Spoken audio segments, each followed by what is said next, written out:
The 1998 Pep Boys Indy Racing League will crown a champion and award at least $1 million. Here's how they'll line up today. 5th pole of the year for Billy Boat. That's a record. 7th pole in his last 10 IRL starts. Tony Stewart, the Orlando and New Hampshire winner. In row 2, Marco Greco, his best qualifying of the year, and Greg Ray, who was second at Texas in June. Row 3, Robbie Buell finished second at Colorado in July. Kenny Breck, 3-time winner this year and the point leader. John Paul Jr., who won at Texas just recently, and Jeff Ward, the runner-up at Orlando and Charlotte. Mark Dismore makes his 6th consecutive top 10 start, and Eddie Cheever, the Indy winner. Scott Sharp, a winner at Phoenix and Dover. Buzz Calkins, 6th here 2 years ago. Then Davey Hamilton, one of the title contenders, 2nd at Atlanta. Ari Lyondike, 2-time Indy winner. Scott Goodyear, a close 2nd here a year ago, and Donnie Beechler. Buddy Lazier starts 17th, the 96 Indy winner. Roberto Guerrero. Jim Guthrie, replacing Andy Michner, injured in a Busch Series test crash, and Raul Boisel. Row 11, Steve Knapp, 3rd in the 500 at Indy. Brian Tyler, last year's USAC Sprint champion. Sam Schmidt, who finished 7th in Phoenix, and Stefan Gregoire, who has 4 top 5s this year.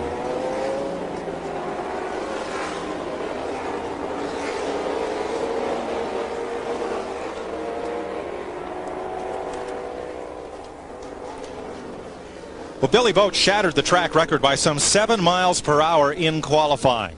They'll go 208 laps to make up 500 kilometers today, and 28 cars will start the race. Today you're going to ride along with Scott Goodyear. They're in the Pennzoil, number 4. That's number 6, Davey Hamilton. In the Reebok machine, Scott Sharp, the Delphi Electronics, number 8. And Tony Stewart from the outside pole. Green flag is waved. And quickly Billy Boat is out with the lead, and Stewart is falling back. Tommy just got freight trained by the next 2 cars. Tony Stewart drops to 4th. I'm not sure if he's being very cautious and didn't get through the gears as well as he wanted, but and he's still off the pace. I don't know if he's dropped a cylinder or what's the problem. They've split him again and again. Tony Stewart from outside pole in 1 lap has dropped to 8th place.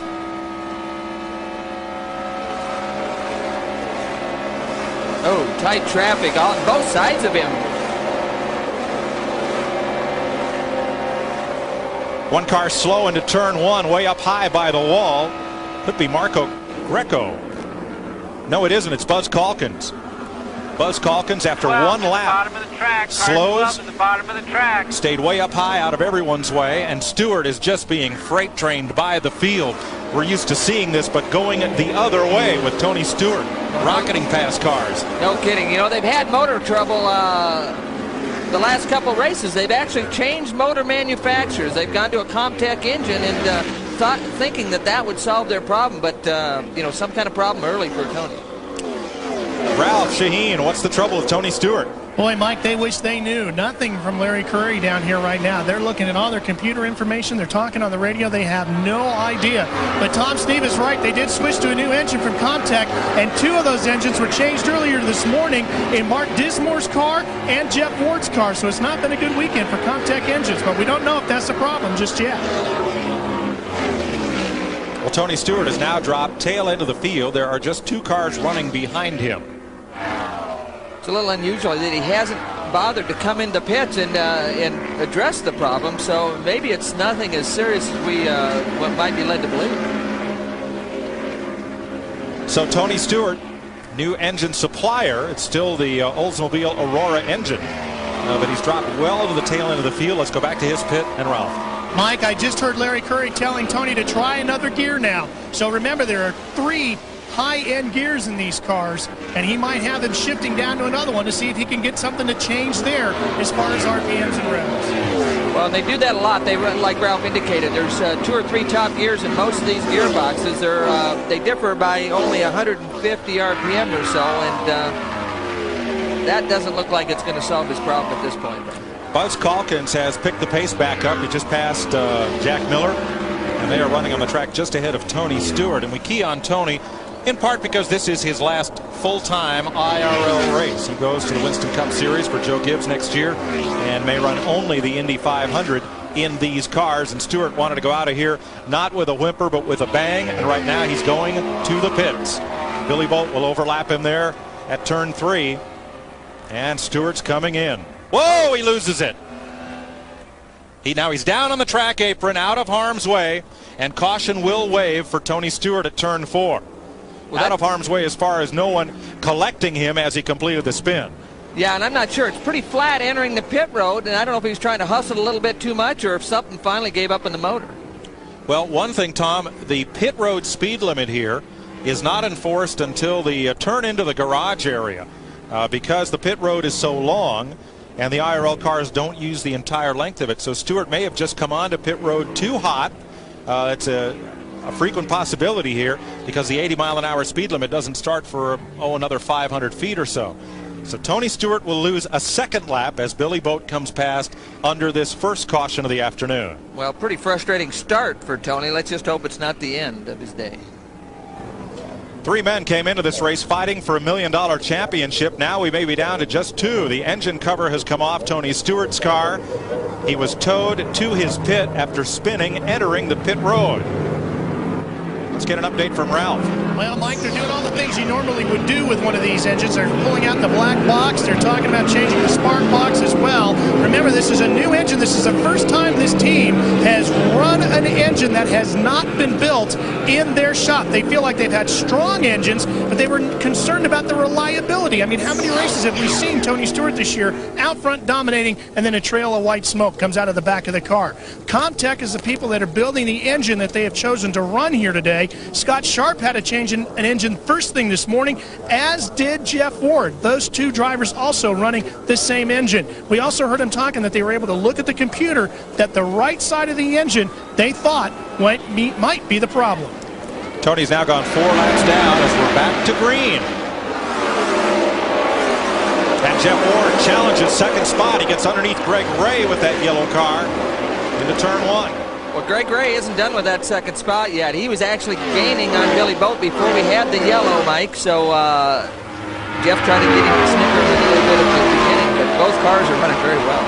Jeff Ward battling for second, gives it back to Greg Ray. Tom, this track looks on TV like it's got a pretty good bank, but you get out there, it sure must feel pretty flat. Yeah, no kidding. The drivers have really been scratching their head. They just came off of a Texas racetrack that was more highly banked, a lot easier for the guys to set up, and these guys have struggled a little bit trying to get the balance of these cars right. So out front is Billy Boat, a place we've been accustomed to seeing him as long as that car has been underneath him this year. And Greg Ray having a fine run here in second spot.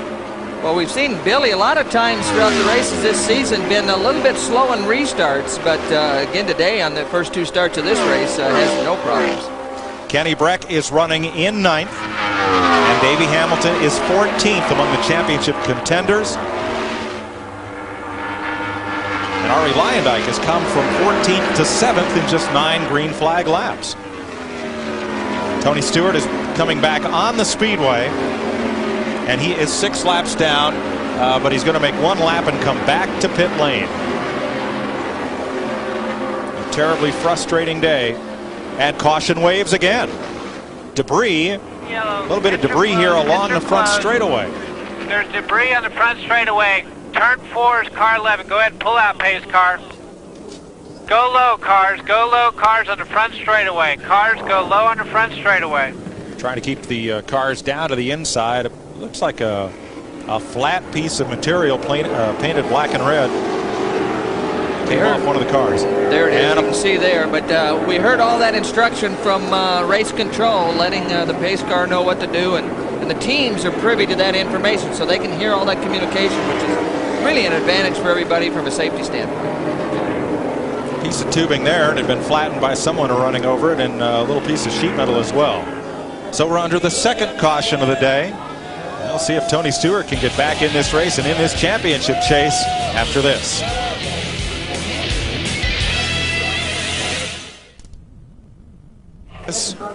The odds are pretty good on Billy Boat. But then again, Elvis gave the command to fire engines today. So. Well, I'll tell you one thing. If Elvis is thinking right, he will not leave this building before that checker flag comes down. Yeah, right. Kenny Breck, the point leader, is on pit road.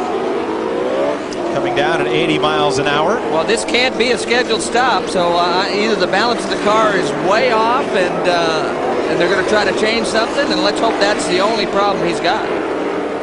Breck rolls to a halt in front of Ralph.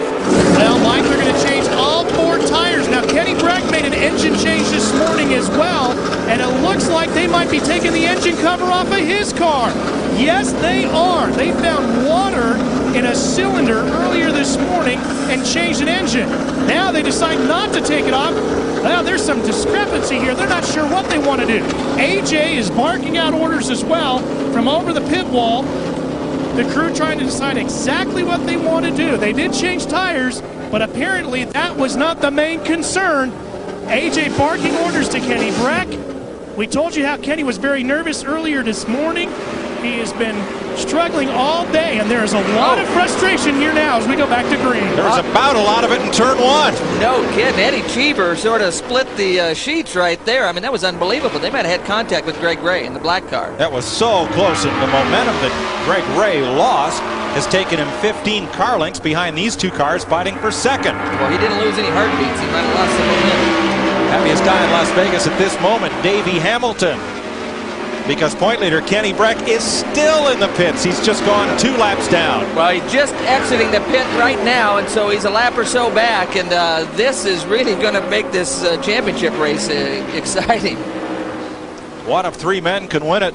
Right now, 2 of them have had misfortune on the way to trying to lose it. Well, and the other one, Davey, has really struggled all weekend and has been very disappointed in the way the car's performed up till now, but he's got to be smiling a little bit broader at this point. Davey Hamilton's in 10th place. Billy Boat is your leader. Jeff Ward is second. Eddie Cheever with a very bold move that put him up to 3rd. And Greg Ray's 4th place is in doubt. Now Greg Ray's dropping back. I'm not sure what's happened to Greg. He was actually catching Billy Boat early in the race, and then after that first yellow, we see Lyondike there, the black and white car that's made a big jump through the field since the start of this race. Mark Dismore and Marco Greco all go past Greg Ray. What is wrong with the 97 car? Again, a strong run early. Greg Ray's had an up and down season. Financially, it's been tough for that team to make all the races, but they've always been very, very competitive. Stefan Gregoire on pit road. Trouble in qualifying for Gregoire. He started toward the back of the field and will lose a lap changing tires. This is starting to look like either someone in Hollywood wrote the script or it's the race nobody wants to win. Save Billy Boat. He's been out in front every lap. Gregoire completes his pit stop back in the race. It's Boat, Ward, Cheever, Lyondike now 4th, and Mark Dismore up for 5th place. And they're about to get into lapped cars. Well, there's a lot of traffic here. Some good racing going back there. That red and white car is John Paul, the winner of the last race, and he's working his way forward. He and Sam Schmidt right behind him. Good run for Sam there. The yellow car with the red nose on the inside going to pick up a spot. Now you ride with Davey Hamilton. Again, he's in traffic, a lot of traffic going. That's Greg Ray going by or dropping back on the right side. His spotter giving him the clear sign. We're told that Scott Sharp will pit this lap. Another of the contenders in trouble. Again, a lot of these guys are struggling with this engine department. The racing is getting so competitive, they'll do anything they can to try to gain a little advantage. And it looks like it's backfiring on some of these teams. So Sharp is on pit road, 2-time winner this year, former co-champion of this series. And they've got 4 tires laid out for Scott Sharp. This is Robbie Buell on the outside in the blue car. And again, that's Tony Stewart's teammate. Working hard there, but couldn't make the pass. Those 2 guys almost got caught up together in the restart. Watch this. Well, that's the blue car. That's Eddie Cheever and Greg Ray. You can see there, looks like there might have been contact there. I mean, it caused Greg to do a speed wobble anyway. And then since then, Greg Ray has been out of contention. I'm not sure if they might have upset a toe on one of those tires because it looks like they touched either right front or right rear. We'll try and find out. At the very least, I thought he just lost his momentum, but then Greg Ray continued to drip back through the pack. Scott Sharp is back in the race after making the pit stop. Also, Jack Miller has just made a stop and is re-entering the race. And Greg Ray is in. He's pitted. Well, an unbelievable amount of green flag pit stops in these first 30 laps. Buddy Lazier just took a spot for Davey Hamilton. Well, that's just Jeff Ward.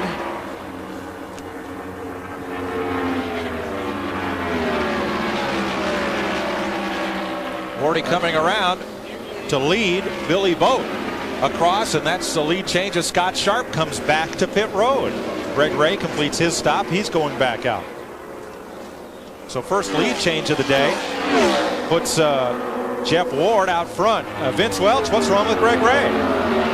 They just changed all 4 tires and made some front wing adjustment, but other than that, no significant changes in Greg Ray. And from the left side of the car anyway, I could see no indication that he had any trouble out on the track, at least involving another driver. There was no damage on the left side of the car whatsoever, so they just changed the tires. Greg had a little bit of trouble getting out of the pits. They thought initially he'd stalled it, but then finally spun him away, and out he goes. So we'll keep an eye on Ray and see if he can move his way back toward the front. And the report from Scott Sharp's pit is a rear wing problem has brought Sharp back in for the second time, where he sits on pit road. Work continues on his car and that of Tony Stewart, 2 drivers that we thought would be in contention for the win today. There's Scott sitting waiting as the work goes on behind him, and he confers with the crew. Well, as we go back to the racetrack, I mean, Ward is definitely going away, and Boat's falling back. He's back to 4th. There's Kenny Breck on the racetrack, the point leader, and he's not up to speed. No, he's in 25th position, 3 laps down. Ralph? Well, we're down here, Mike, with his crew chief, John King. John, what was the problem with the engine? Well, I don't know. On a restart, it's running flat, so I don't know. We got an electrical problem somewhere. Now you've got to finish 9th. You've got to finish 9th or better. Do you think it'll be strong enough to do that? I don't know. It's a little early to tell right now. At this point, Mike, they're really going to keep their fingers crossed and hope they can get him back into position. Well, let's update the point situation for you. Breck, of course, is the leader. If he finishes 9th or better, doesn't matter what anyone else does. Tony Stewart is in a position of having to win the race, and Davey Hamilton doesn't have to win to take the title, but he needs a Kenny Breck finish outside of the top 10. All of those are within the realm of possibility here with 32 laps complete. Well, we've got Cheever and Leyendijk. Leyendijk's putting a lot of pressure on Eddie right now. That's Eddie right there in the black and white car. Leyendijk said earlier in the weekend, he is so frustrated the way his season will go on, he doesn't know what he'll do next year. Well, they've changed engines also. They've been running the Roush motors all year, and they've gone, I believe, to the Comtech situation. So didn't qualify that well, but is putting all kinds of pressure. He started way back, and he's running 3rd and giving Cheever all he wants and maybe a little he didn't want. It's Cheever. Comtech, a company that first came to light in the racing world, building 2.5-liter Acura engines for the IMSA GT Championship. Indy racing and had considerable success. If Davey Hamilton does not lead the most laps today, then Breck would have to finish 11th to wrap up the title. That's if Hamilton were to win the race. Right now, with Davey running back in 16th position, that is possible but not likely. And Martin Dismore appears to be off the pace as they come past. Well, again, it's that tire management. These guys were okay early in the run, but as they put laps on these tires, the balance, if it's a little bit off, is going to be compounded, and they're starting to fatigue some of these tires. Donnie Beechler has gone past Billy Boat, who again drifts back. John Paul has moved up into the 5th spot. How about Sam Schmidt from nearby Henderson? This has got to be the best run of the season for Sam. He's right now in 7th place, challenging Boat, along with Buddy Lazier, Marco Greco. Yeah, and I think they must have all the pillows puffed up in that Best Western car today. Sam Schmidt finished 7th at Phoenix earlier this season, but he's on track to eclipse that as he moves on Billy Boat down at turn 1. The yellow car is Schmidt with the red nose. It's Marco Greco just behind. And just right around the outside of the pole sitter, Billy Boat. Well, now I wonder if Billy's car has a problem or if he's just starting, as you said, to manage his resources and run the car to a pace. Well, the pace is dictated by what's happening with those tires, and he's not running nearly as quick as he wants to be running. So he's forced to run this pace, and he's not happy about it. Tony Stewart is back on the speedway. We want to point out he is 27 laps down, Ralph.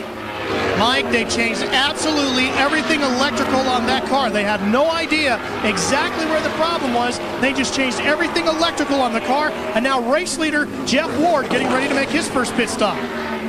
Well, this would be a scheduled stop as we come up on 40 laps. 39 complete. Despite the 2 brief caution periods. Here is Ward. Somebody out of the group there. Jeff Ward is down on the apron as Scott Goodyear slows down the front straightaway. What a bizarre turn of events in these first 40 laps. Well, now, this is Ward in. These are scheduled stops. Most of them thought they could go 40 laps. We're at 39. And Eddie Cheever will pick up the lead from Jeff Ward. We'll have to see if they make what adjustments they make, if we can see them, if it's more than air pressure. Ralph? Well, they're going to work on the tires first. No adjustments yet unless they made them with air pressure. They're putting fuel in that looks like that's it. Remember, Jeff Ward's running one of those Comtech engines as well. They changed one early this morning as well, so you know they're keeping their fingers crossed. Davey Hamilton is pitting. One of the point-standing contenders for the championship. Hamilton is in. He gives up 16th place to do it as pit stops begin under green. Well, good stop by Ward. Again, not any major wing adjustments, so whatever they did, they had to do it with air pressure. Routine-looking stop for Hamilton. Cold drink on a hot day. There's a wing adjustment. Big wing adjustment there. I mean, they cranked on that thing for a good turn or two. So Davey Hamilton back into the fray, and he will give up a lap to the race leader. Now here's the 15 car in. Jim Guthrie got the call last week to drive this Reebok car, the Riley and Scott machine, because Andy Michner, who was driving for the injured Eliseo Salazar, winner of this race last year, Michner crashed in his Busch Grand National car testing at Homestead. Yeah, and it was only a day or two. Actually, they tried to get hold of Tice Carlson, and he'd already started this way. He missed the call, and they were in a panic, so Guthrie got the call. And so they're going to driver with a lot of IRL experience and the ability, hopefully, to help advance the Riley and Scott program. So Ari Luyendyk is the new leader with pit stops under green. 43 laps are complete. Last lap for Luyendyk, 187 miles an hour. He is due pit side soon. We'll be right back.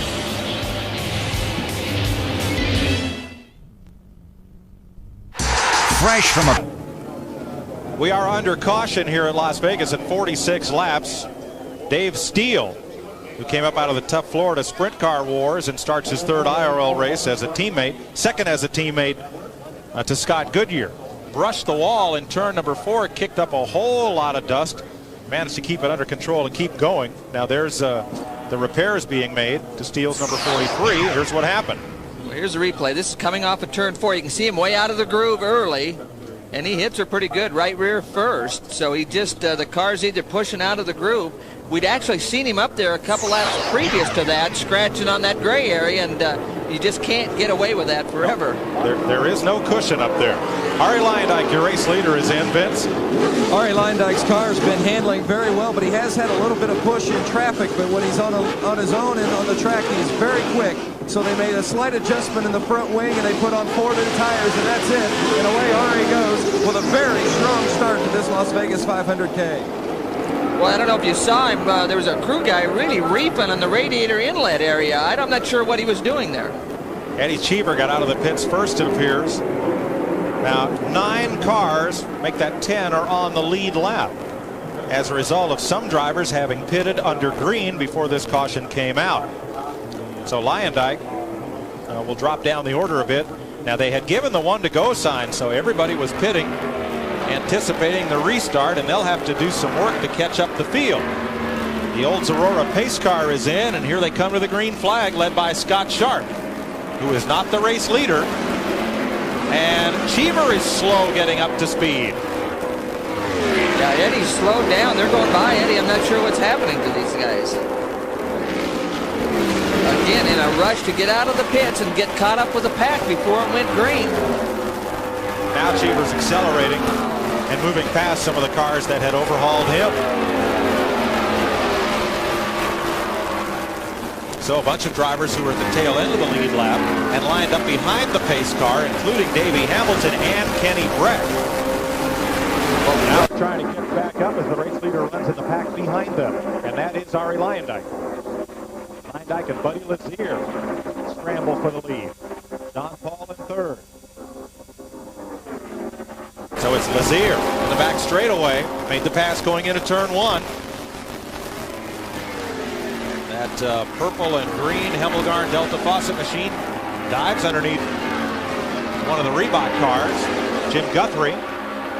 And he's got a pretty good cushion on Leyendijk. 2-lap cars separate them. Well, Buddy has really struggled qualifying this year, but he's been very confident about his race situation. So, you know, as time goes on, people were concerned. I know Foyt's group was real concerned about the Goodyear, the right front. He wasn't sure they decided on the right front for this racetrack and these conditions. And we got Buddy Lazier leading, starting way back. That's Kenny Breck right in front of him. So Kenny's still struggling. Now Breck is in 21st position, Tom, and he is 2 laps down. But now Davey Hamilton, because of the green flag pit stop, is also listed 2 laps down. Well, a lot of guys got caught out. I don't know if it was the fuel management situation or the balance in the car was just so bad that they had to come in a little bit earlier than they normally would. So they had fuel on board the cars, but they just wanted to get in and try to get the chassis squared off, and the yellow came at a real unfortunate time for these guys. For more on Lazier, here's Vince Welch as you look at a full field rundown top of your screen. Vince? Buddy Lazier's car is running very well. Ron Hemmelgarn just told me a moment ago they made a slight change in the tire pressure, but other than that, no adjustments to the Delta Faucet machine. It is running very smooth, and this is something we're used to with Buddy Lazier. He qualifies towards the middle of the pack and wastes no time towards the front. One car hard in the wall between turns 3 and 4. Looks like Billy Boat. It is a hard crash, and it is Boat. Well, that thing really took off in a hurry. I'm not sure what happened just on the entry, just before the middle of the corner, but it backed in awfully hard. Looks like it's taken 91 the wheels from the car is in turn on the one 4. side as the whole field is slowed down. Well, the good news, yes, Billy's getting out, so that's really good news because that car was really hard. Boat still recovering from injuries sustained at Dover. In fact, he asked the doctor the other day, he says, Doc, how long am I going to have this little limp and pain? And the doctor said, look, most people are on workman's comp for a year after an injury like yours. You're back racing Indy cars. Well, you can see he's holding his lower leg, so and it's his left one that he's feeling some irritation to. But again, he looks like he's all right. That's the best news, is that he's able to climb out of that car under his own power. It doesn't look like he wants to get out and put much pressure on that leg, though, right now, Mike. No, I would agree. Now, let's take a look here, Tom, at the right sides. I'm not sure. It looks like the right front is up. The left front, of course, was damaged in the crash, so it would be hard to tell looking at the car from here if it was a tire problem. Both the right side tires are up. Yeah, they are. I mean, something surprised him. I'm not sure what it was, but again, both right sides got air in them, and but that was an unusual spot for the car to take off, so it definitely surprised him, whatever it was. So Billy Boat, the pole sitter, in the 6th races he has started on pole. He has failed to finish 4 of them, counting today. A very hard crash and a very, I won't say lucky driver, I'll say fortunate that these cars are built to such a high standard that after a hard crash like that into the concrete, Billy is able to sit up and wait for the ambulance to arrive and give him a lift to the care center. They've made some big improvements over the first year in this series, and fortunately for these drivers that they made it a lot better, a lot safer, because that thing went in hard backwards. So we're under caution here at Las Vegas. This will be the 4th one of the day. But he's walking. That's a good. All right, Wardy's in again. Yep. Well, Kenny Breck won the Atlanta 500 Classic, won the Visionaire 500 at Charlotte to ensure that he and a fan will split at least $100,000. If he wins here today, he and a fan would split $1 million through the MCI Pep Boys Million contest.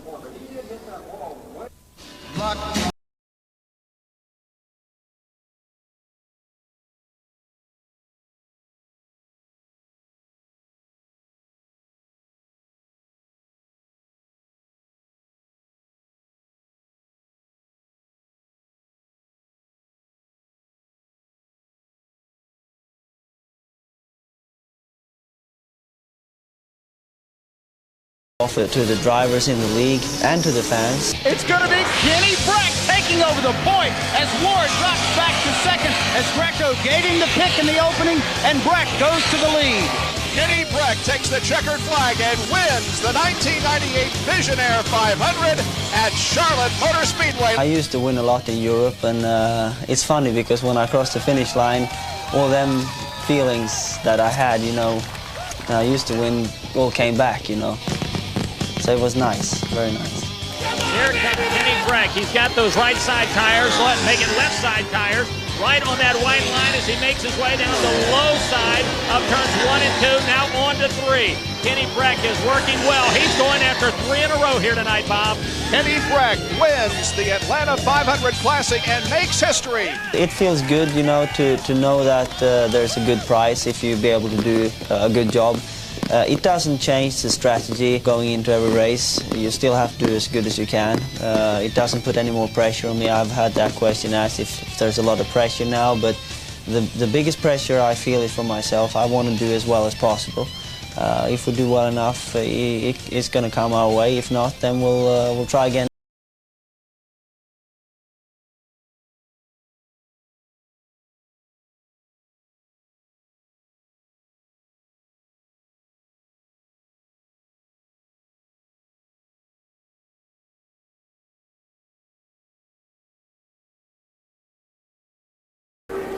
So Kenny Breck and a fan who entered that sweepstakes at Pep Boys will split at least $100,000 today. You know, the Swedes and the Finns are so reserved. When Kenny Breck or Mika Hakkinen wins a Formula One race for McLaren, he says, yes, we had a very good result today.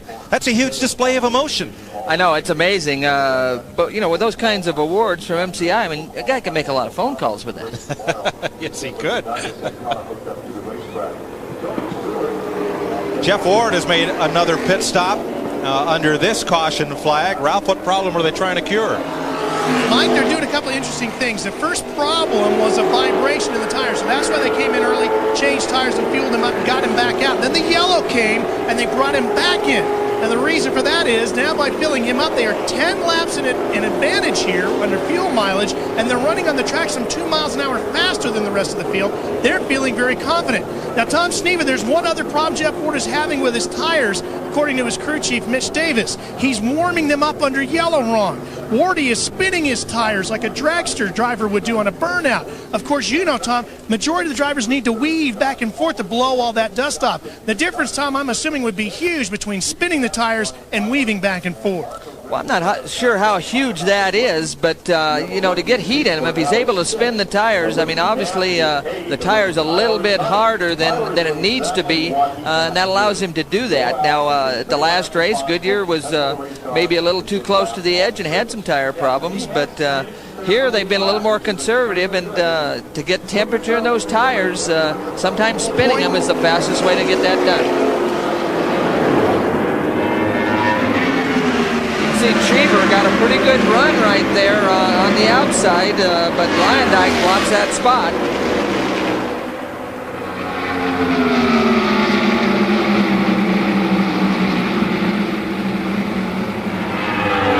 That's how they restarted. Now these two have opened up quite a separation. On third place, Eddie Cheever, who's running all by himself on the racetrack.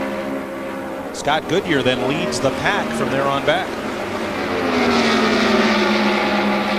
A lot of good racing back in the pack after that restart. It's just really tough to give the home viewer all that's happening out there because there's lots of action. And John Paul, who made that pit stop just prior, 1 lap prior to the green flag, he's been trying to work race traffic, but from the back, already he is half a lap behind the race leader. Once those cars at the front get going, they disappear pretty quickly. Well, there's a lot of traffic out there. I mean, there's a lot of cars, and it's just tough. You got to be careful. You just can't afford to make a mistake, and you got to make sure the guy in front of you sees you when you're trying to make a pass. The yellow car is Brian Tyler down on the inside, trying to gain some ground here. Tyler running in 7th position. The second yellow car, Jeff Ward, jumps underneath him, and Wardy's going to move up and take that 7th spot away. Well, Tyler last night was in Sacramento in a dirt car and finished 6th, so he's getting a little bit of double duty this weekend. New sponsor on that car and new paint job, that yellow and aqua on the 81 of Brian Tyler. Baytan, a tanning product. Probably a lot of that in use in the grandstand today here. The new product that has some ties. It's not an official product of the Baywatch series, but has some ties to that. And well, I know nobody's mad at their PR people that have been around that race car this afternoon. Greg Ray is on pit road once again. The best access, number 97 of the Dallas area driver, is in for an unscheduled stop. Well, again, very strong early, but on a restart, him and Cheever looked like they got together, and since then he's struggled. That sponsor on Ray's car used to be known as Best Lock. They're in industrial security. 96 of the top Fortune 100 companies really enjoying their first foray into motorsports. Scott Goodyear battling Sam Schmidt. Well, I say battling, it was Schmidt that just passed him. Well, I know Sam's been going to the front, doing a great job. Sam, a Las Vegas resident, so this is his home track, and you know, this is the best we've seen him all year. Again, watch your mirror. Now, was Goodyear out of the throttle a long time, did it sound like? Well, longer than he wanted to. The driver never likes to get out of the throttle if he can help it, but he had to roll out a little bit on the exit, so I don't know if he felt like he might have been losing the front end and had to breathe the engine to get the tire to bite again. Once again, your championship contenders. Kenny Breck is 20th, 3 laps off the pace. Davey Hamilton is 17th, 2 laps down. And Tony Stewart is now 26th. But Stewart is 28 laps behind after engine or electrical difficulties early in the race caused him to spend a lot of time on pit road. So the points in the positions they're running now would have Kenny Breck 28 points ahead of Davey Hamilton. Well, Davey's closing the gap, but not nearly quick enough. Davey needs to get the balance in that car better, or he can kiss that championship goodbye. And he's got to find a way to make up a couple of laps on the leader to improve on that result, because Hamilton is running 2 laps down, and there are 6 cars on the same lap as Davey. So without getting one of those laps back, he can only climb about 3 positions. Well, we see Jeff Ward here and Robbie Unser in the children's beverage car, and Robbie got down early, but you can see now he's running as quick as Ward, and Ward's one of the quickest cars, even though he's only up to 7th. But again, Ward's maybe the quickest car in the racetrack, and Robbie Unser's giving him all he wants. It's just that Robbie got down a lap early. Yeah, Robbie is 12th right now, 1 lap off the pace. Rush hour traffic in the back straightaway here at Las Vegas. 1 lap ago, Davey Hamilton had to check up running behind Jim Guthrie and just got inhaled and overhauled by the race leaders. Now he picks his way around. And that's Buddy Zleer just going by Roberto Guerrero in the Infinity. 2 Infinities in the race here today. 1 left. Jack Miller's car has already been pushed to the garage. But Guerrero's been getting some good results in the Infinity car plants. We're at 79 laps with Lazier in command, and Lyondike trying to track him down. The difference first to second is only about a second, 1.4 seconds. Yeah, Buddy can't get away from Ari, and I think Ari's the balance on his car he isn't real happy with. So it'll be interesting after the next pit stop to see if they can make those adjustments. Riding with Scott Goodyear, looking back at Donnie Beechler. Goodyear running 5th, and Beechler is up to 6th, having a good run, Donnie is.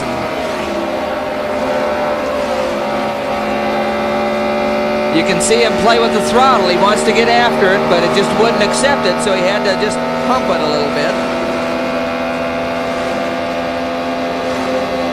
That's a big day for Beechler. He's looking for his 2nd top 10 finish of the season. He was 10th in Colorado, and he's running 6th here. Ralph has more on Scott Goodyear. Mike, he had a real bad push earlier on that last pit stop. They brought brought him in. They tightened up the front end of that car, so you'll be able to see that difference as he's out there now. Well, we hear him feathering that throttle. Doesn't sound like he's completely off it, Tom, like he was before for such a long time. No, I mean, you can hear him roll out of it, and he only probably rolls out to 50%.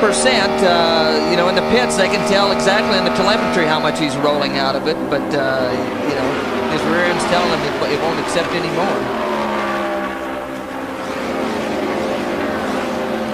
An update on Billy Boat. As he climbed from the car, we saw that he was able to put all of his weight on that previously injured left leg and walk to the ambulance without much help. So that's very good news on Billy Boat.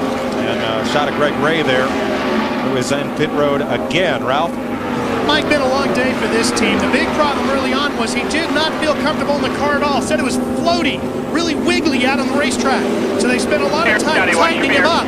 And now they're taking a look at the engine as well. So things just not going well for Greg Ray as they work at the back end of the car now. Well, we got a great race going on here. Jeff Ward, the second yellow car, just going around Goodyear. Again, Ward just really caught him in traffic and had to roll out of it a little bit, but it didn't take him long to get the job done.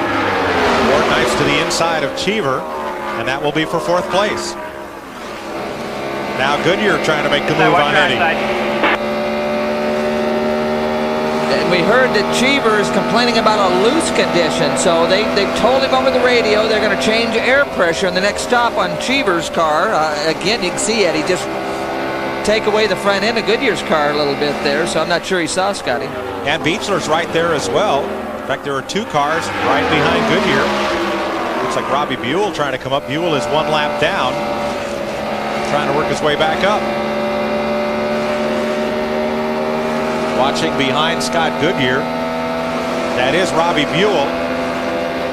Then Beechler and Brian Tyler, the yellow and aqua car. Let's go to Vince Welch outside the care center. You can see Billy Boat's shoe untied. Billy, what did Dr. Bach tell you after the accident?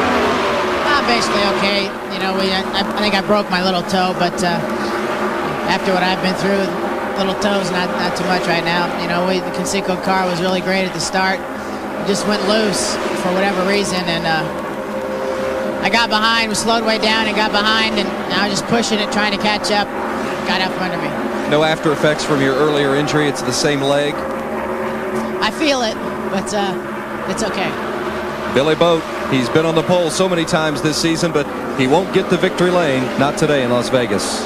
Well, BNF in the races he started on pole. Tough break for Billy. Good to know he's okay. Yeah, that's really good. But Billy pretty well summed it up. You know, he got in trouble early, and he was trying to make up ground and just pressed a little too hard. And, you know, it's just really hard for the TV to show you how close these guys run to the ragged edge in every corner. It looks like they're just driving around the place. But, you know, when you're sitting in that driver's seat, these guys are right on the edge. And when you're trying to make up ground, you got to press a little bit hard. And in Billy's case, he said he pressed for a little bit.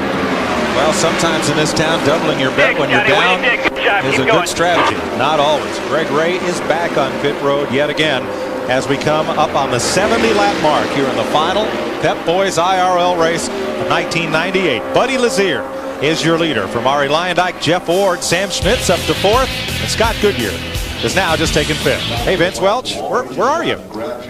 Actually, I'm up in the seats. Fans enjoying the sun and the fun of the Indy Racing League. This is Gary from Las Vegas, and is this your first time here at the Speedway? Actually, it's my second. I was out here last year and then hooked on it for the first time and couldn't miss it again this year. So definitely wouldn't miss it again.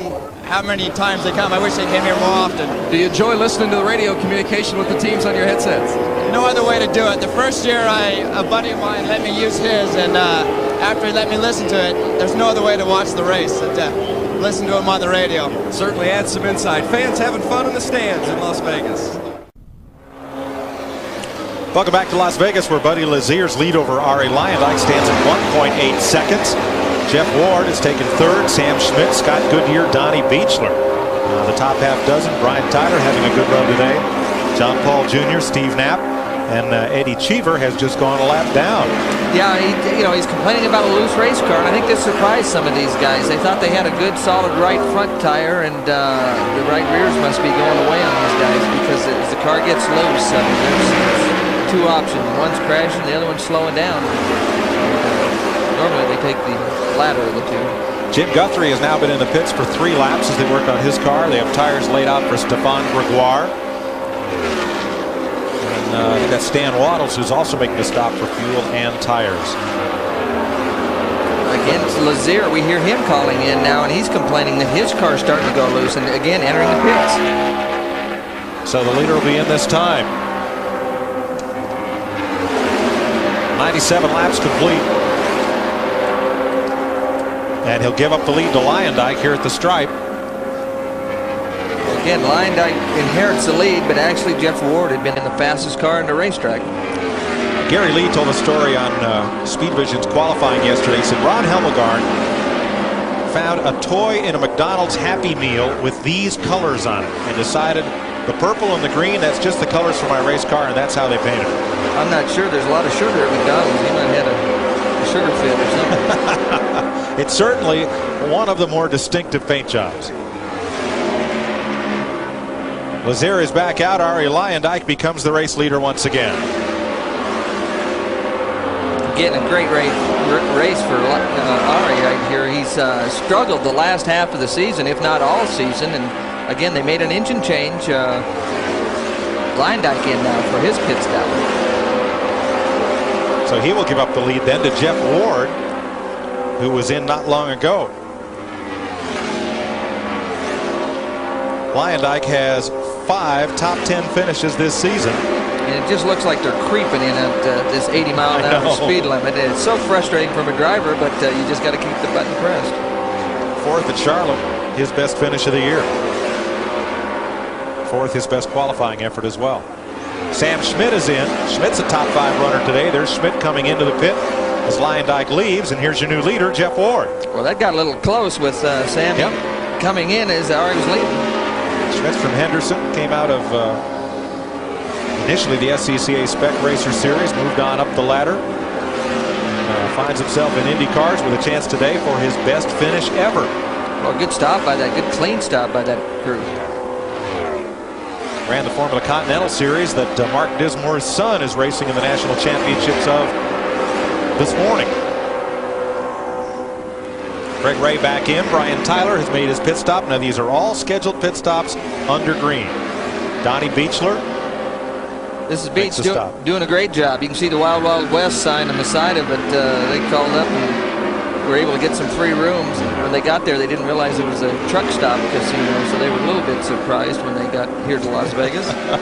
One top 10 finish for Beechler this year. That came at Pikes Peak, which will have 2 races in next year's IRL schedule. A couple announcements this weekend. Of course, the schedule released for next year. 2 races at Pikes Peak, 1 at the other venues.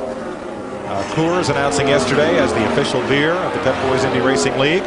And the USAC Silver Crown Series will now be the Coors Light Silver Bullet Series.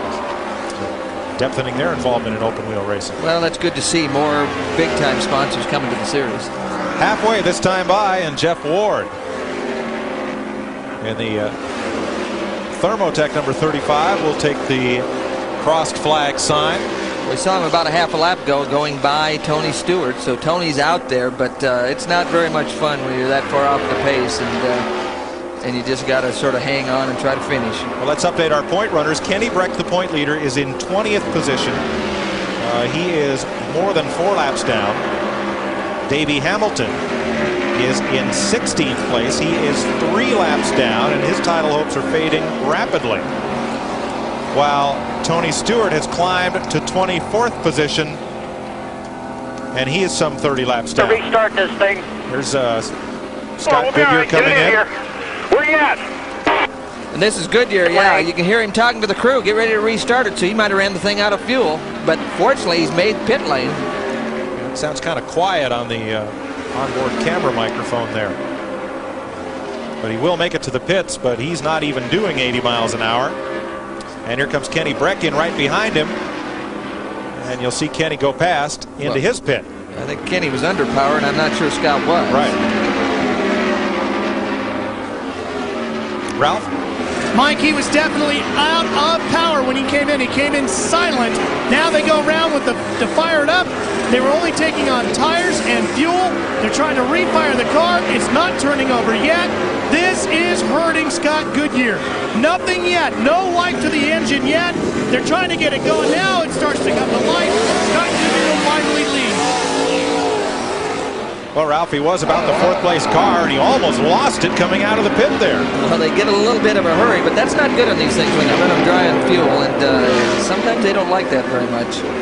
Well, we'll find out soon enough if Goodyear may have burned a piston or caused some other engine damage from that engine running too lean with no fuel. He was in the top 5 and comes out in 9th place, and he may be 2 laps down to the race leader. Here's Mark Dismore back in for another stop as Jeff Ward leads the winner of the last race, John Paul Jr. And coming back in. Jeff no, Ward. Excuse me, that's Jeff Ward, the race leader. Again, a scheduled stop. Now, this should just about complete the pit stop cycle. Ward was in not long ago, unless he's having difficulty. Ralph? Mike, no difficulties here. They're trying to run their pit strategy to put themselves in a good position. They'll make half a twist in the front wing to take out a bit of a push. Outside of that, just wheels and fuel, and he's underway.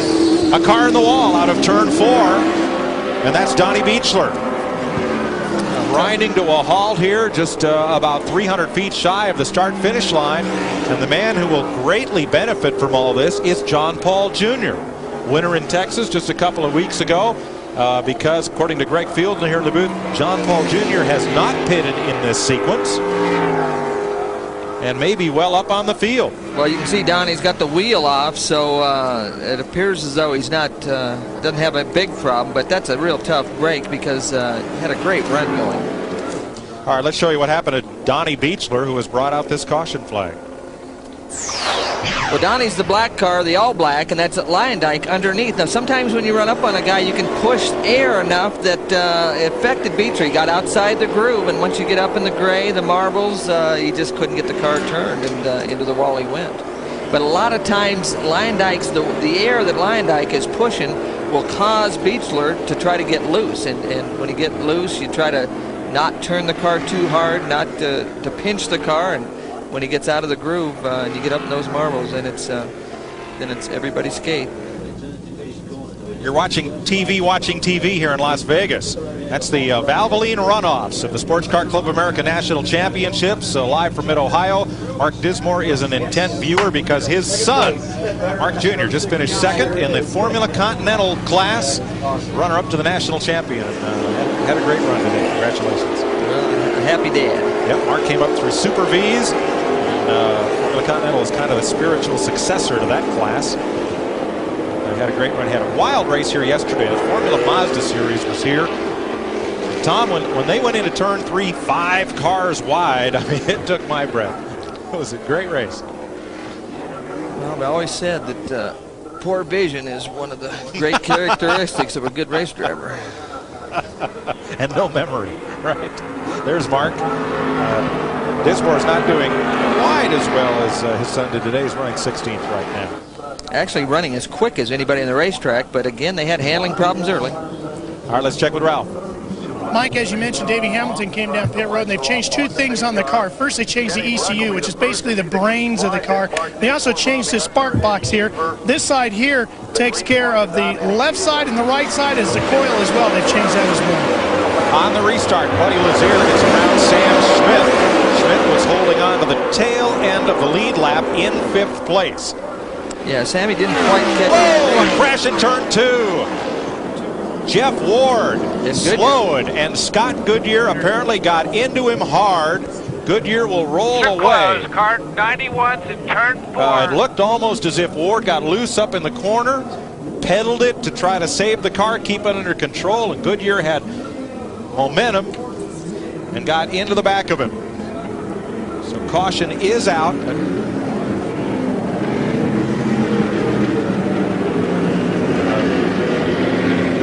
You can see the right front tire is just folded back up, but sometimes that can get pretty close to the driver, so that's a tough situation. But climbing out okay is Scott Goodyear. Wow, that was a hard hit. There was considerable speed differential between he and Jeff Ward.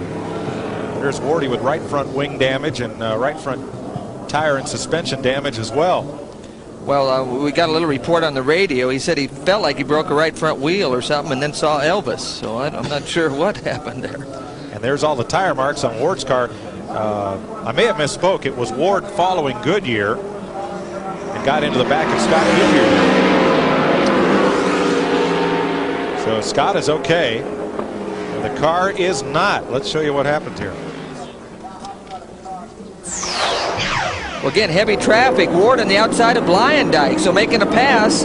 Goodyear has a problem. Goodyear had to roll out of the throttle, and Ward was in the middle of a big pass and had nowhere to go. Caught him really by surprise, ran right in the back of Goodyear. As he here it again. You can see Goodyear out of the throttle, and Ward, he was on the outside passing Lyondike and some other traffic and had nowhere to go.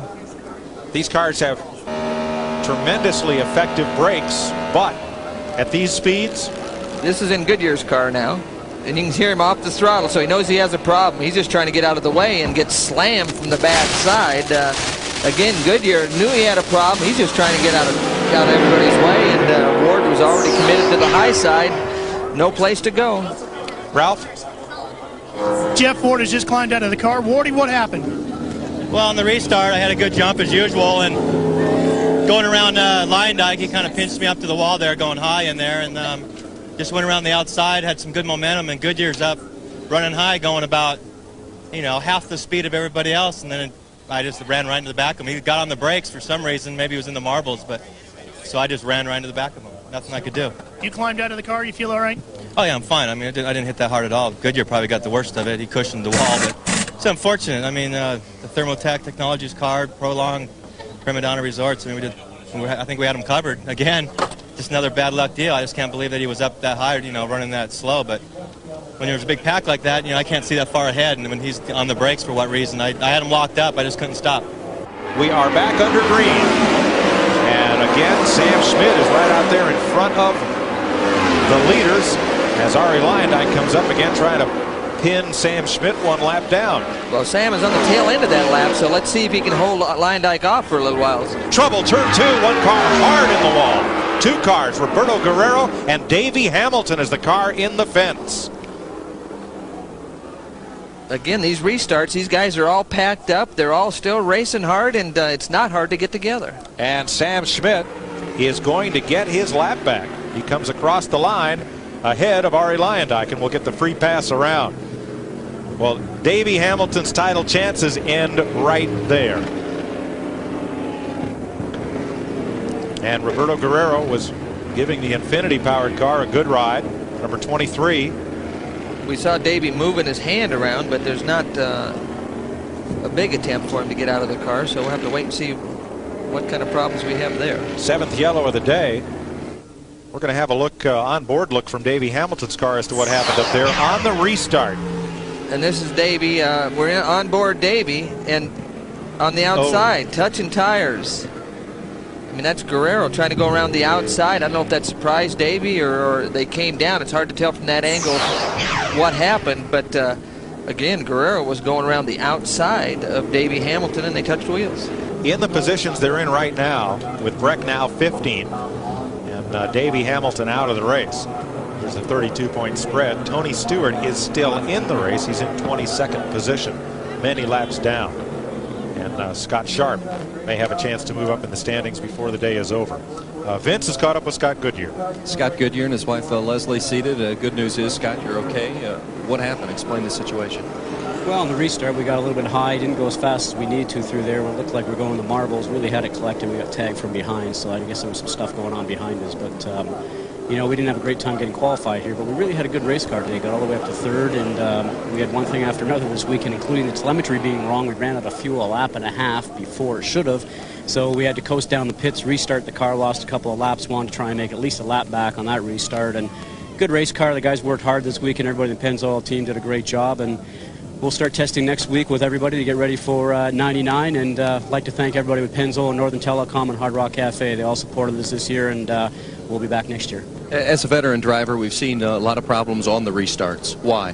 Well, you know, everybody's trying to make up time, and you can get 2 or 3 abreast around here if everybody gives everybody room. And sometimes you're driving a little hard. The cars slide a little bit, obviously, with the tires not maybe being up to temperature. And then you start running out of room and crowding people. And I was on the high side and ended up getting hit from behind. And I understand whoever it was maybe got pinched himself. So it's one of those racing deals, you know. But the good thing is we'll just get ready and we start testing next week at the Speedway for 99. On we go. We'll look forward to it. Scott Goodyear back in business in Orlando in January. There's Davey Hamilton's car going off on the hook, and his championship chances with it for the in-house motorsports, who've had a great season, but again will come up winless next year. 11 races right now are listed on the schedule, beginning again at Walt Disney World in January, Phoenix in March. The month of May has Charlotte and the Indianapolis 500. In June, Texas and Pikes Peak. In July, Atlanta. August, Dover Downs, and again Pikes Peak. Will be here at Las Vegas in September and conclude the season at Bruton Smith's Texas Motor Speedway October 17th. All of the Pep Boys IRL races will be televised, and we're all waiting just to find out by whom.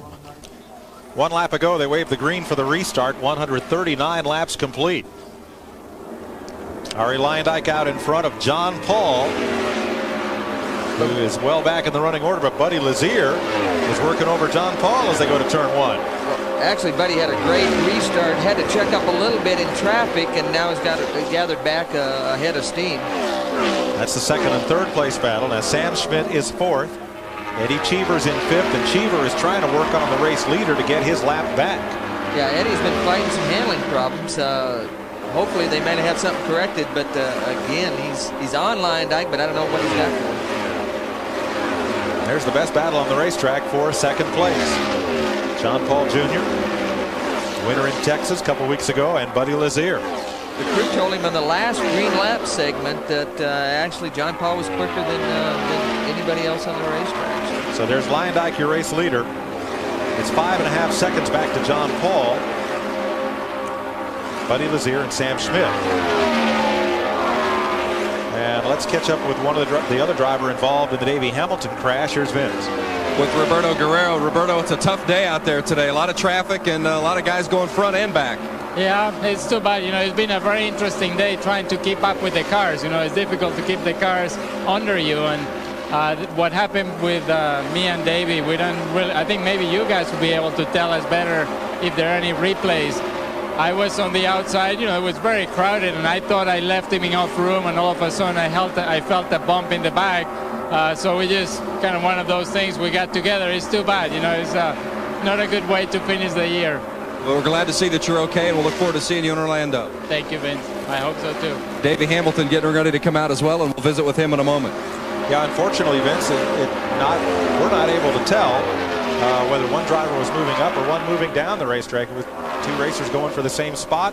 And it doesn't take much contact to send one of these cars around, or 2 of them. No, not at 200 miles an hour, but it just shows how competitive the series is, and these drivers are able to run wheel to wheel, but again, you know, sometimes they're a little too overconfident in some of these situations. Battle for 9th place going on here. Robbie Unser, Marco Greco, Raul Boisel. Wrapped all up in that one. And one car slows in the midst of that battle. That's Boisel. I'm not sure what happened to Raul.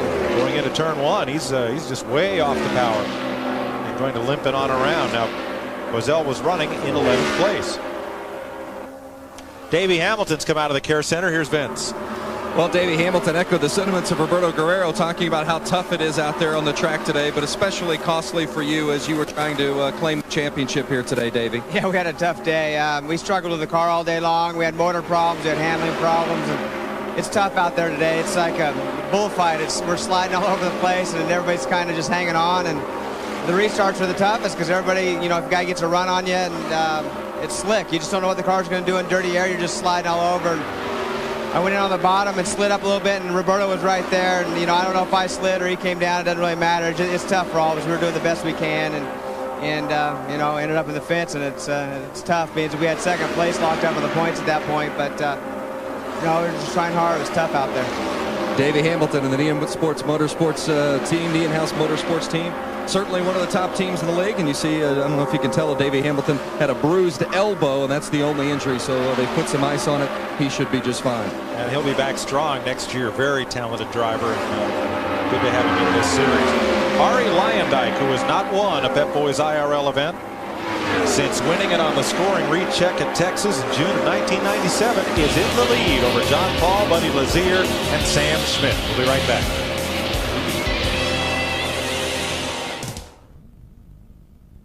I don't consider myself to be a pervert, but my girlfriend. Seconds over John Paul, Buddy Lazier, and Sam Schmidt. Lazier and Schmidt could go the distance on one pit stop. John Paul, with what he did earlier, likely could go the distance on just one pit stop. But Ari Leyendijk last stopped at lap 100, which means he'd have to get 54 laps out of each tank full to go the distance. Ralph Shaheen, is that possible? Well, Mike, they're keeping their fingers crossed, but that's what they're planning. Lap 163, unless the yellow comes out first, so 3 more laps, and he'll be coming down pit road, and they think that should be enough to get him to the finish.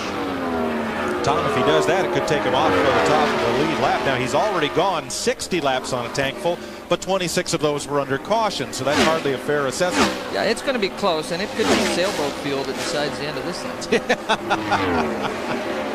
I've never heard that. Boy, one car took a long slide up toward the fence in turn 4 and pulled it back in and saved it. That was the 18 of Steve Knapp. Just had a big moment, but hung on. So we're 161 laps into this race, 47 from the finish, and at least one pit stop awaits the 4 drivers on the lead lap. 2 drivers in this race are in position to have their best finish ever in the short history of the Pep Boys Indy Racing League. Sam Schmidt, who is in 4th, and right now Brian Tyler is in 6th place. His best finish was 12th at Dover. So they're both looking at career best today. Kenny Brett is on pace to clinch the $1 million as the Pep Boys champion, and he's going to need at least one more pit stop. Yeah, no question there. They all need at least one more, and Breck's in pretty good shape, though, obviously, for the championship. I think that part is over. Well, he is in 13th position. Davey Hamilton is out of the race. Now, Tony Stewart is in 17th position, but Stewart is about 30 laps behind Breck on the racetrack. Here's Leyendijk. He's off the pace, entering pit lane. And this will be the scheduled stop that Ralph talked about. And this comes at lap 164. But it comes under the green. A lot of these guys might be able to catch a yellow. It could be a big difference. And it means Ari is going to have to go 44 laps on his next tank of fuel, which, of course, is easily possible. Ralph is there. Mike, he wheels it into his pit pod, stops right on the marks. He's had a push all day long. They've worked on wing adjustments and tire pressures. No planned adjustments here. The push seems to be gone. Now it's just a matter of getting enough fuel in the car to get him to the finish. Feeling complete, and Ari's underway. We're watching for Buddy Lazier. Lazier would be the new leader. Spin coming into pit road. One driver looks like Waddles came in too hot. Caution is out. Pace car. And Buddy, or rather, Ari Leyendijk will be outraged. Here comes Lazier across. Now, the good news for Leyendijk is Lazier and Paul. I'm not sure if John Paul overlapped Ari Leyendijk or not. Lazier did not. And so Leyendijk, because of the caution flag, may stay on the lead lap here. Well, that was a real break because it came out. Even though he pitted when it was green, it came out before another lap had gone by, and so nobody could get back around Leyendijk in the pit. So he stayed on the lead lap. So John Paul is the new leader as this race takes another strange turn. It's quite a transition from the turn 4 banking down to the pit road. And because the pit road speed limit, the 80 miles an hour, doesn't stop for about another 600 feet down pit road before the speed limit's in effect, a lot of drivers have been really coming in hot off the banking, off making that transition. And in this case, in Stan Waddle's case, the transition was just so sharp it unloaded the car and just brought the back end right around. Well, very similar. Tony Stewart, we saw Tony do it earlier in the race. So, you know, a tough little spot there, and they're on the ragged edge. And they're trying to push Stan Waddles to get him hooked up behind the tow vehicle to bring him down pit road for his stop. Now, it looks like most of the teams have tires laid out. Leyendijk, who at first we thought might be caught by this caution flag and lapped by John Paul, the new leader, He is ahead, and he is going to stay on the lead lap. So then, when the other drivers on the lead lap make stops, he should be the leader. This is Stan Waddles here, the black car. You can see just trying to pinch it, getting into the pits, and the back end comes around. Well, this is Trevor Hoskins. He's the Senior Vice President of Public Affairs for Bridgestone Firestone. Of course, has a huge involvement with the Pep Boys Indy Racing League. And Trevor, congratulations. This is your last Indy Racing League event. Now, that's not a good thing, but you're retiring, and that's a good thing. Congratulations. Well, thank you very much, Rolf. It's been a terrific career over 40 years, much of it spent in motorsport. The last 10 years with Firestone, which has just been outstanding. What are you going to do in your off time? Oh, I'm still going to be interested. I stay as a consultant for Firestone for the next couple of years or so. And I got a lot of things I want to do, build a house in the Pacific Northwest and a few others, and keep my eye on racing too. Of course, with the Indy Racing League. Now, I know you brought a new left side tire here. After Texas, you guys had a great run there. What's different about the tire here? Well, we're always trying to be one step ahead of the competition, and we had the opportunity to run whichever tire they wanted to run this weekend. Some are running one of each, some are running both on both sides. But, you know, we always want to give them that choice. Well, Trevor, thanks a lot for helping make the Pep Boys Indy Racing League the great success that it is with the good tires you folks have provided us. Thank you very much, Rolf. My pleasure. This season, Scott Goodyear is mentoring Dave Steele, his teammate of Pennzoil Panther Racing. Steele is one of only 2 drivers to win races this year in each of USAC's 3 national divisions, Midget, Sprint, and Silver Crown. Steele is new to Pep Boys IRL cars. Scott Goodyear had never driven a USAC Midget, so off they went. Well, this is fun for him right here. I was the same way. I'd never driven a midget until after I'd run Indy cars. My introduction was on a mile track, and a midget on a mile is a handful, but this is a lot of fun right here. So let's see if everyone but Arie Luyendyk stops. Stefan Gregoire stays on the racetrack. Luyendyk will stay out. Everybody else comes in for feeding time. It's going to be a feeding frenzy right here. Gosh. Let's see what happens on these stops. This looks like the buffet line at Sam's Town. I mean, it's just all of a sudden they're just loaded, and everybody's in for all the fuel you can get. New tires, Ralph. Well, one of those would be Buddy Lazier. Now, he started to develop a push at the end of that last run, so they're going to dial the car to defeat that as they get set for this last run to the checker. Vince? John Paul Jr. had a very smooth stop. They just took on tires and fuel. It was indeed their last stop of the day. And when I asked Jonathan Bird how the day had gone so far, he said, well, when you look up at the pylon and your number's on top, it's a good day. Buddy Lazier stopped 13.1 seconds. John Paul Jr. was about 12 seconds flat. Well, I'll tell you what, the pit stop was faster than the buffet line in the cafeteria. Yes, it was. 68 laps complete. Green flag, green flag. We are back under green. Well, Luyendyk got a good restart. The one that suffered a little bit there was Buddy. He didn't quite keep the gap closed. John Paul's right on Luyendyk, but Buddy lost a little bit. Mid-pack Steve Knapp a bit slow coming up to speed. Anxious cars around it. Now everyone back up to full speed. Brian Tyler up there in 5th place, having the best run of his young IRL career. And with Raul Boisel's fall from the race, Kenny Breck is the 1998 Pep Boys Indy Racing League champion. Even if Breck were to drop from the race right now and Tony Stewart somehow win it, due to the high attrition today, Breck has clinched the title and the $1 million that go with it. Press conference yesterday, Dick Mittman asked Kenny, who'd be the first person back in Sweden you'd call if you won the $1 million? He said, well, probably the girl who does my press releases. And Tony Stewart sitting right next to him says, oh, no, you can.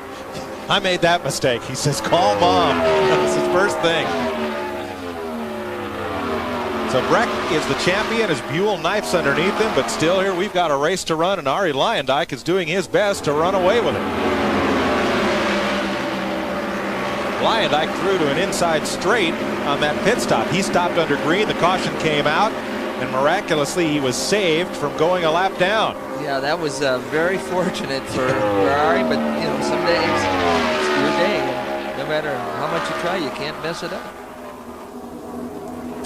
So Luyendyk running a lucky streak, and at least thus far in the race, miraculously or not, free of the engine trouble that has just plagued that team the last couple of races.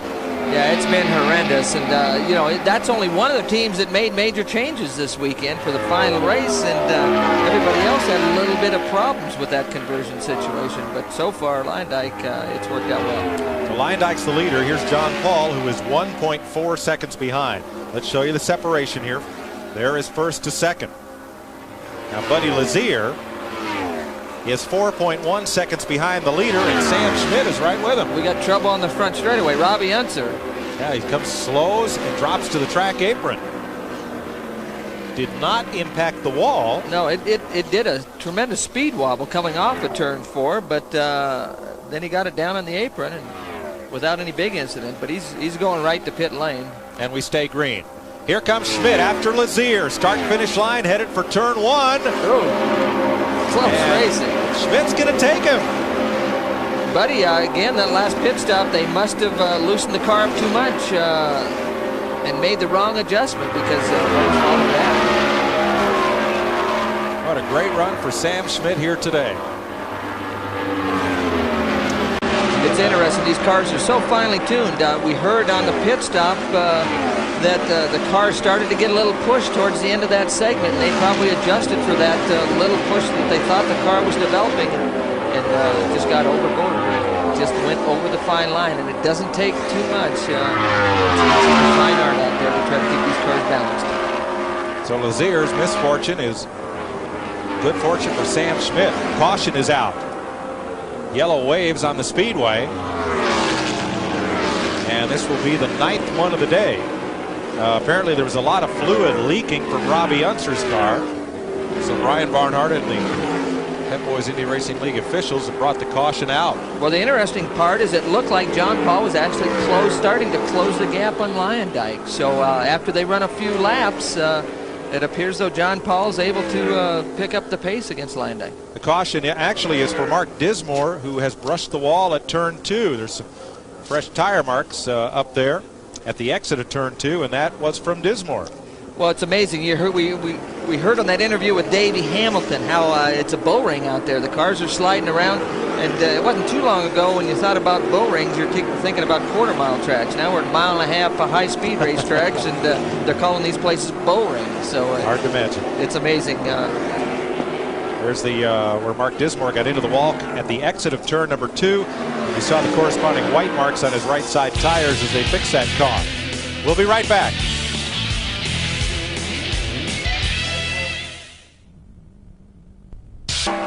Just dropped the green flag half a lap ago. Arie Leyendyke jumps out from the field. John Paul Jr. was not that quick on the restart.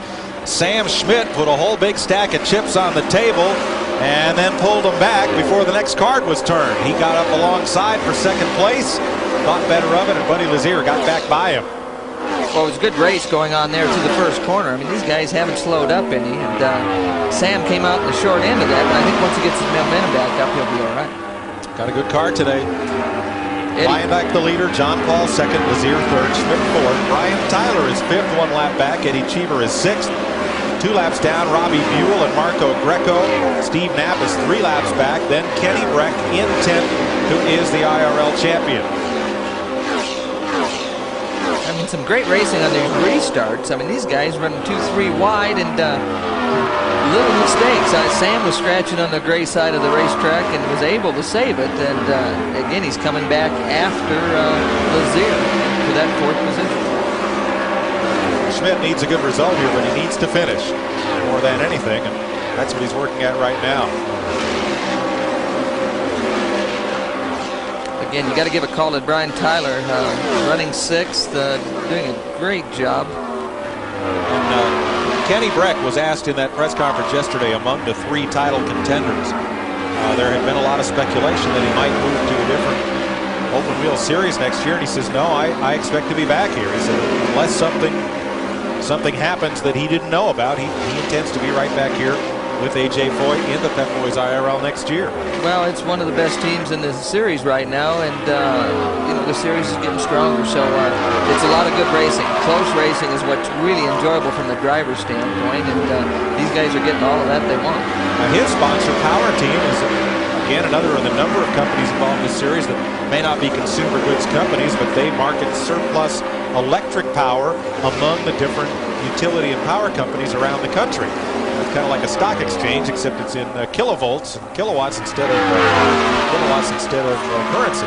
Well, they'll probably use up some of that excess energy tonight celebrating that championship. I think so. Sam Schmidt here, he's got the run back on Buddy on the inside. Yeah, just takes the groove away and sends Buddy up high. Well, Buddy, a little more seasoned on the restart, got a good run on him, but once they got strung out, and after a few laps as the tires heat up, the balance on Sam's car is obviously a little bit better right now than the balance on Buddy's car. So Sam Schmidt sets off in chase of John Paul Jr., and John Paul is trying to close the gap on leader Arie Luyendyk. Right now it stands at 1.6 seconds. And we have 19 laps to go in the third season of the Indy Racing League. Next door in the tower, IRL founder Tony George, league president Leo Mel, driver coach Al Unser Sr., and Clarence Gilliard, who you better know as Ranger Trevette from the CBS hit series Walker, Texas Ranger. Big, huge race fan, and he's been up in the tower the whole race. Having a good time here. That's good, Kemosabe. Watching now is Lazier holds back Eddie Cheever, and Cheever is they're a lap apart on the speedway. And Eddie, again, is one of the quickest cars in the racetrack right now. He got lapped down, and he almost got that lap back when Waddle spun in the pits, but they just couldn't quite take advantage of Waddle's spin. It was very close, and he could have got the lap back. Stan Waddles has just spun coming out of turn 4, rolled to a halt here in the tri-oval, and wisely locked the car down and didn't let it roll down the banking into Eddie Cheever. We're under caution again. Yeah, Stan just got up in the gray stuff, and it looked like he thought he had it saved, but it did a couple tank slappers and went around, and then he was just a sitting duck in the middle of the racetrack. In fact, Cheever had to make a last-minute decision to decide if he wanted to go on the outside or the inside of him, but fortunately nobody got involved. Well, this will be a break for Sam Schmidt and Buddy Lazier to catch back up the leaders. And for John Paul, who's looking at the possibility of first in the Texas race and second here right now. 1-2 in the last 2 races. So sufficient contact with the wall for Waddles to climb out. And that will leave us, I believe, 15 cars running. He had spun earlier at the entrance to pit road, totally unrelated to this incident, and he is okay. Yeah, he just barely brushed the wall. It was very unfortunate. He's probably a little bit upset with himself now because he was just going around lap traffic. The car actually was running pretty well, and again, that fine line, you get off the groove just a little bit, and sometimes that's compounded because of the tire competition. I mean, we talked to him earlier. We talked to the Firestone guys, and they talked about an option tire. One thing the league really does well is they only allow the tire manufacturers to bring one other tire besides what they think they're going to run, just one option or one choice. And you know, whereas Formula One, some of these other series allow you know, a bunch of different combinations of tires, and it just upped the cost and really doesn't help the show. So you got to give the league a little bit of credit for that. They only have one choice. And let's look ahead to next year, Tom. We know that each of the chassis manufacturers will have update kits and aerodynamic advances. Billy Boat came in here, ran 7 miles an hour faster than the prior track record to win the pole. So the league officials are going to take some steps to try and reduce horsepower a bit by lowering the RPM limit from 10,500 down to 10,300, and instead of just monitoring the RPM, they will actually have a device on board that will be an RPM cutoff, so that that limit cannot be exceeded during the race. Well, these are all good things. These are things they are trying to address. I'm not sure 200 RPM is enough to make a big difference. Maybe they should have gone to 10, but again, with a naturally aspirated motor, that's one good way to try to restrict the kind of power these motors develop, and it doesn't matter what kind of racing you're talking about. If you don't modify the rules consistently, you know, these guys are going to figure out ways to go faster and faster. It just some things never change, and keeping it under control without the cost going up is a tough job for the officials. So we come around with 9 laps to go, and Buddy Lazier is in the pit lane. Tires laid out for Lazier. He is the last car in the lead lap. That's the strategy Sam Schmidt employed a little earlier. Ralph's there. Well, Mike, they're going to work on tires on the car. They're going to change tires on the right side. Engine revs are up. Little fuel, and Lazier's underway. Well, he had nothing to lose, Tom. He was the last car on the lead lap. And yeah, he really didn't. The unfortunate thing is he only has a few laps left, and he's going to have a lot of traffic to work through, but it's a gamble. I mean, he knew he couldn't do anything with Sam in third with the condition the car was in, so, you know, let's go for it. Let's give it our best shot. Let's make that adjustment, put some tires on the thing, and maybe we can get a restart that'll get us in contention. Let's show you what happened to Stan Waddles.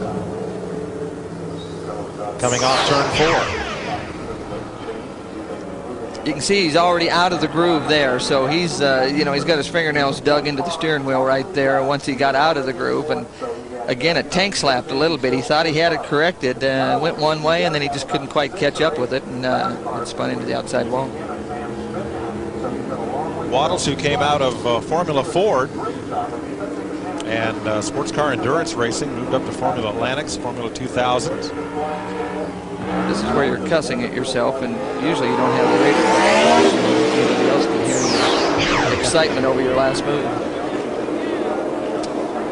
Well, Arie Luyendyk will take the restart as the leader. There is at least a one-lapped car separating him from John Paul. Let's go to the pits of the leaders and see what's going to happen here in these last couple of laps. First to Ralph.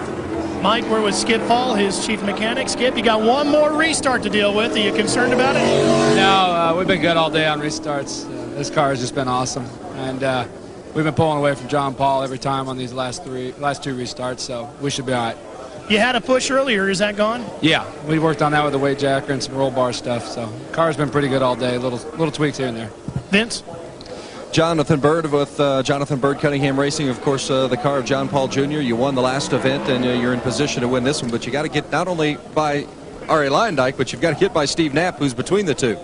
Well, right now we're trying to see why Knapp is there. We think that Arie actually passed him on the yellow, but the IRL has ruled that he hasn't. So we're going to have to just go ahead and try to do the best we can with the thing. The Visionaire Bryant heating and cooling car has been given a really great ride by John Paul, and we're just really happy with the whole thing. I just told him to use his head. He's the man, and we'll take what's there. And right now we're worried about taking first and staying ahead of third. So this is a great race. The IRL is providing fantastic entertainment for everyone. I hope the fans are loving this as much as we are. One lap to go to the restart. Up front will be Luyendyk. Then that lapped car, then John Paul and Sam Schmidt will be nose to tail. Now just behind them, there's John Paul in the red car you saw. Just behind them, battling for 5th place, will be Eddie Cheever and Brian Tyler, nose to tail and on the same lap. So this could get big.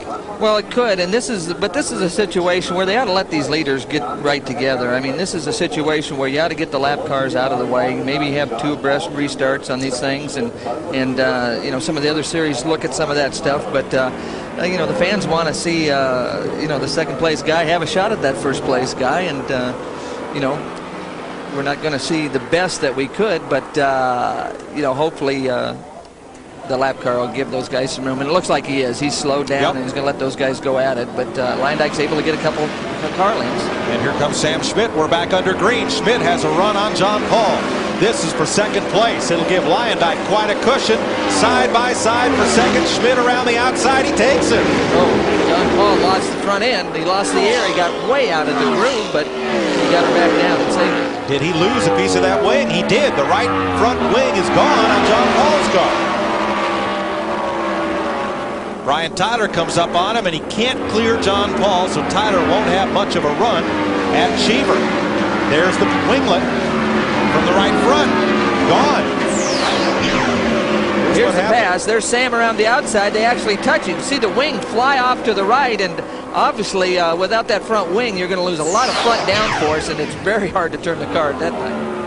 So did Schmidt hit John Paul? Well, they definitely touched, because that's what caused the wing to fly off. Now here's Tyler going past Paul. This is not for position. Tyler needs to try and catch Cheever, and that's going to be tough to do in these remaining 4 laps. Now Lazier goes past John Paul. That's for 3rd place. Yeah, I mean, poor John Paul, he's helpless. I mean, without that front wing, and they can't stop to try to correct it at this late stage. So He's going to be the fourth place car. So Arie Luyendyk, since June of '97, has not visited Victory Lane. And on that night, he came to Victory Lane, got escorted out, didn't get his trophy and check till the next morning. And today will be a little more fulfilling for the Flying Dutchman. 2 laps to go. Yeah, they might have to share a winner's circle this time, because Foyt with the national championship and Luyendyk with the race win. I think it'll be a much happier scene. White flag in the air for Arie Luyendyk. Sam hasn't given up on him. I mean, nope. You know, Luyendyk's not getting away from Schmidt, but he's going to need a little help. Schmidt's closing in. Turn 2. It's about 1 second, first to second, and Schmidt is eating up that distance. There it is, coming off turn 4, final lap. Sam Schmidt, in the drive of his career, just runs out of time. Arie Luyendyk scores his 4th career Pep Boys Indy Racing League win. It's a career best for Sam Schmidt. Buddy Lazier comes home 3rd. John Paul Jr.'s car limps across in 4th. Eddie Cheever is 5th, and Brian Tyler is 6th, and this man, Kenny Breck, will pick up a banquet for $1 million as the 3rd series champion. A wave from Schmidt to Luyendyk and back. What a great run for Luyendyk, and what a career performance for Sam Schmidt.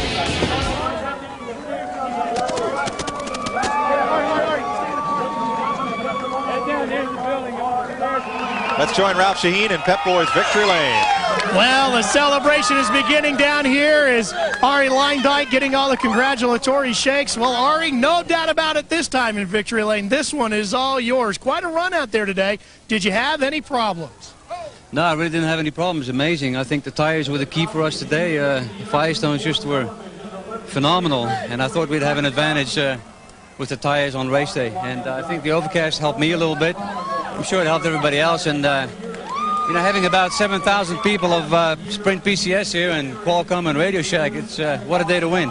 Arie Luyendyk, the winner of the Las Vegas 500K, to our series champion with Vince. Kenny Breck smiling as the league champion of the Pep Boys Indy Racing League. Kenny, it was a battle out there today like it was throughout the course of the season, but you proved superior over the field this season in the IRL. Congratulations. Thank you very much. Yeah, I want to dedicate this win to the team, obviously, AJ Foyt and Power Team, and my friend who's ill in Houston, and my girlfriend and all the people who's helped us, and Goodyear Tires and K-Tech Engines. Dream come true for you this season? Yeah, you know, it's been a good season. We had our ups and downs, but we came out on top, so we've got to be happy with that. 3 wins and a league championship for Kenny Breck. And a career best for Sam Schmidt, the winner and runner-up both on Firestones today, 3rd place on Goodyear's. That was Buddy Lazier. Kenny Breck's the champion. Davey Hamilton 2nd in the standings. Tony Stewart 3rd. Scott Sharp, Buddy Lazier are the first 5 in the points. The Pep Boys Indy Racing League. Well, there was a little bit of talk about Luyendyk maybe this being his last season. You know, when you have a disappointing season, it's tough to get the adrenaline up. But now with this victory, I'm sure we're going to see Arie next year. Good run there for Brian Tyler, finishing in the 6th spot behind Cheever, Robbie Buell, Marco Greco, Steve Neck, and Kenny